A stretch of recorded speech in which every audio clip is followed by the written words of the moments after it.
Ang pagiging born again po ay hindi isang relihiyon, pagiging miyembro ng isang grupo o pagsunod sa mga tradisyon. Ito po ay divine transformation na nagsisimula sa puso at nagbabago ng isang bagong buhay.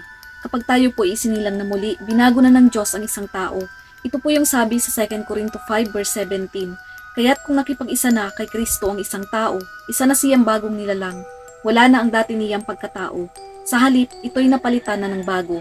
Ibig sabihin kapag ikaw po'y nakipag-isa na kay Kristo, hindi ka na pareho tulad ng dati, binago ka na ng Diyos ng buo, binigyan ka niya ng bagong espiritu, nagbabago rin ang mga bagay na gusto mo mula sa masama patungo sa kabutihan. At ibinigay sa iyo ang tamang dahilan kung bakit ka nabubuhay, dahil ang liwanag at kabutihan ni Kristo ang nagtuturo sa iyo ng tamang landas na tatahakin mo. Ang pagiging born again po ay nangangahulugang iniwan mo na ang lumang buhay at gawain para sa isang bagong nilalang, habang binibigyan ka ng gabay ng grasya, katotohanan at pagsunod sa Diyos.